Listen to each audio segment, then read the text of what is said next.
tactics, Ogre.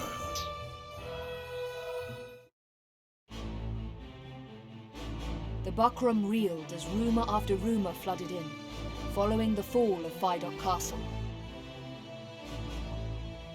The leader of their enemy, a youth scarce old enough to shave, their owner Boona Branton, a man unworthy of their trust, the Dark Knights routed. But above all else, the news that King Dorgalawa's daughter still lived. In their desperation, the people wept. They yearned for a righteous leader, a savior to bring them prosperity. The Lady Kashua was the answer to their prayers.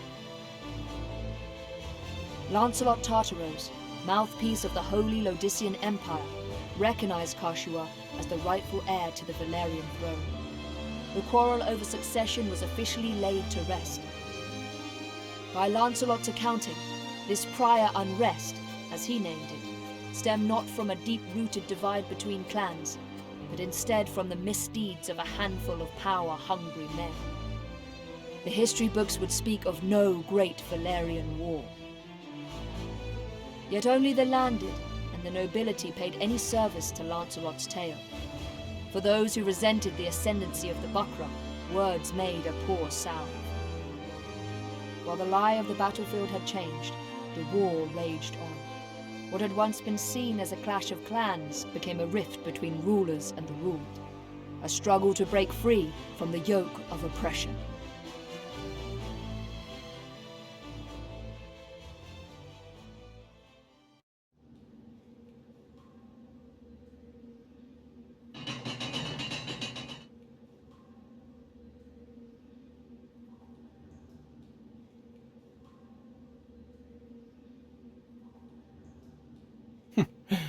You still live. Leave us.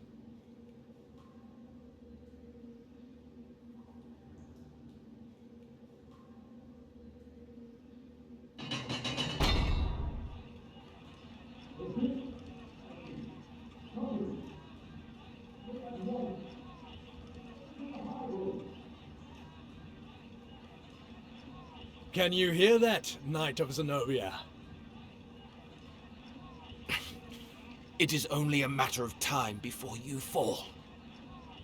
Who rules in Valeria is a trifling matter. You of all people must understand this.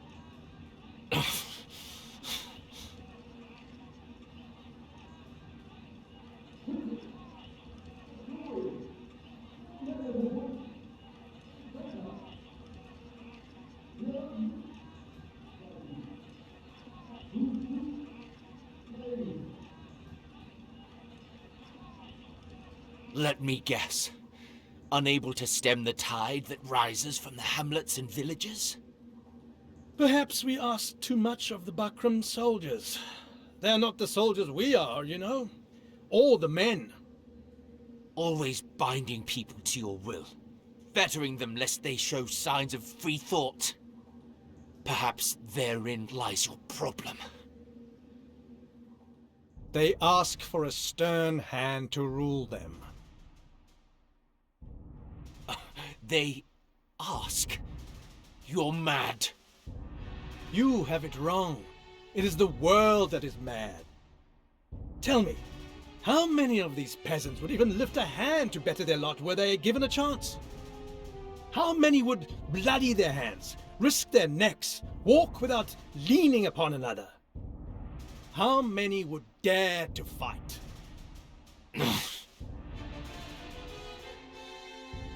Think back to your own uprising.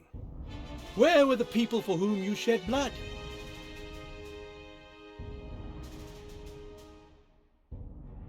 Safe at their hearths, grousing that more was not done for them.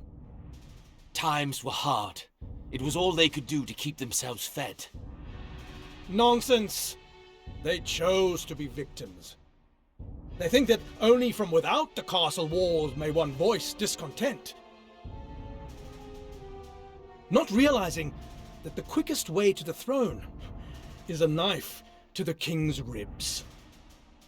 These people have the right to live out their own lives, not fill some part in a play of your design.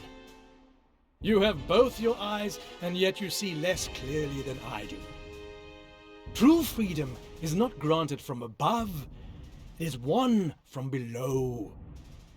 And yet the commons look without for a savior, even as they claim sovereignty over their own fate. They wait and they wait for their savior, never taking that first step towards saving themselves. Man is not so slothful a creature as that. They merely lack our strength. You are much too pure of heart, Holy Knight. The people have no need of dreams. We give them all they need. What is that, pray tell? A strong, unwavering ruler. You are mad.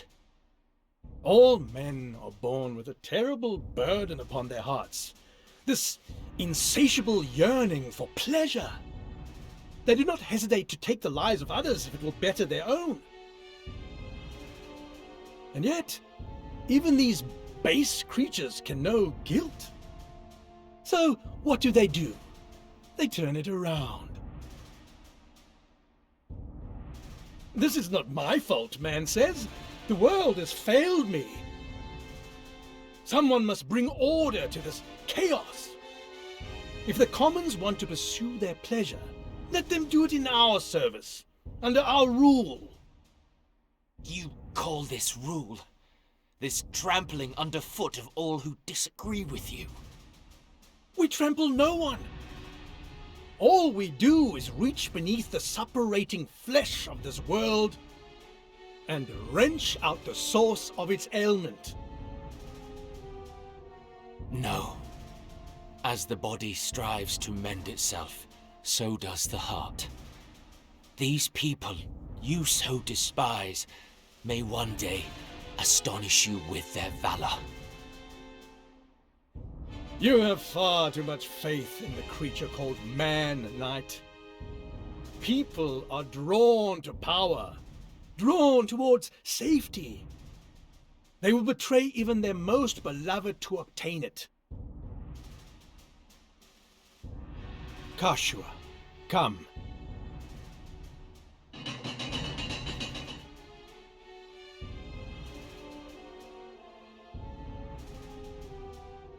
Kashua, what are you doing here? Allow me to introduce to you your liege, Knight. For this girl is none other than the gift left us by Dana's king, Dogalua, the Princess Versalia, rightful ruler of Valeria. What? Well, as you say, the Bakram are not long for this world. But, with the princess in our hands, Valeria will beg to serve under Lodis. Kashua, how? Is this true? I loved Denham. As my brother, I loved him. But he was no brother to me. He abandoned me. And now, I him. Kashua!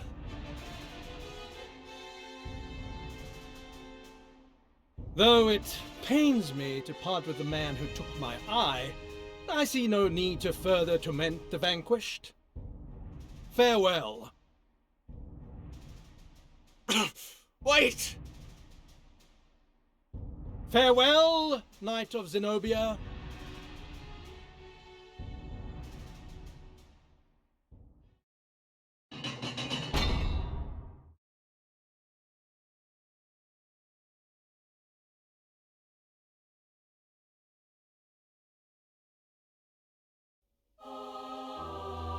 The princess has not been seen since the ceremony. Not even the officers among the Bakram know her whereabouts, and the regent has lent his spies to the search. I see no other explanation but that the princess has sided with the Dark Knights. Then the rift between Branton and Tartaros widens. What word of the Dark Knights? Most remain garrisoned in Heim, but many of their commanders, including Tartaros, are conspicuously absent. Perhaps this is why the Bakram do not move against us. What could they be scheming? You asked me to search for the Holy Knight of Zenobia. Yes. Have you heard something? A confession wrung from a scullery maid. It seems that the Holy Knight languishes in the dungeon below Higham Castle. So he lives? Yes, but under such a guard that not even the Bakram are allowed near. I was unable to mark him with my own eyes. Still, you have done much. Go, rest. By your leave, Commander.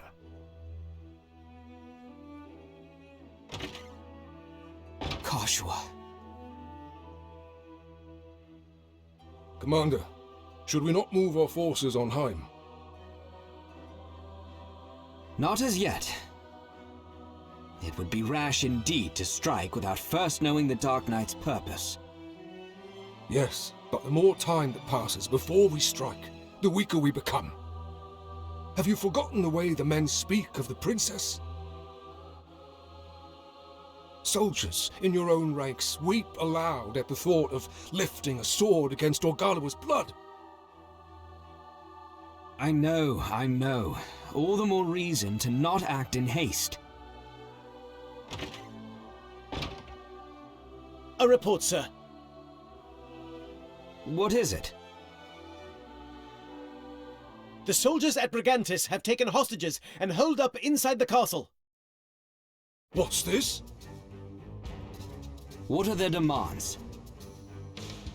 Our surrender to the Bakram, sir. After all the fighting we've been through? Not bloody likely. So the Order of Falaha joins the fray.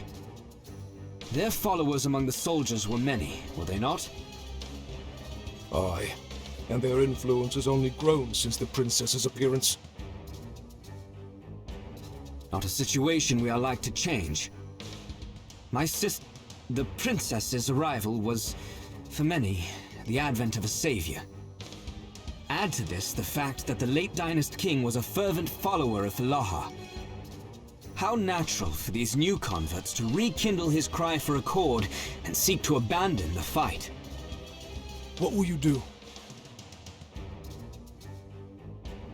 I see no other choice but to meet with these followers of Falaha and speak with them. Out of the question! It's too dangerous, Commander! Not if I go alone and unarmed. They will hear me out.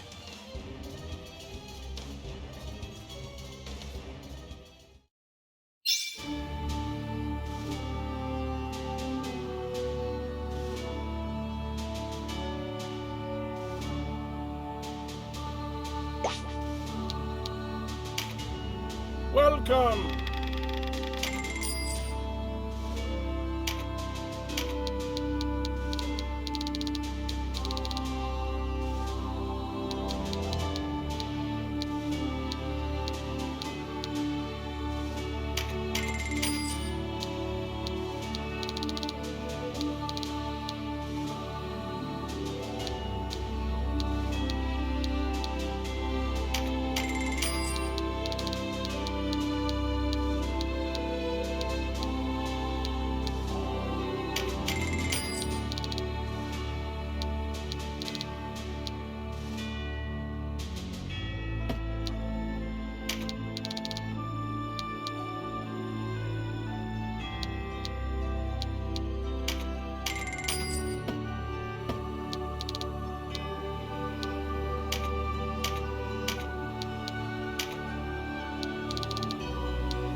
You sure?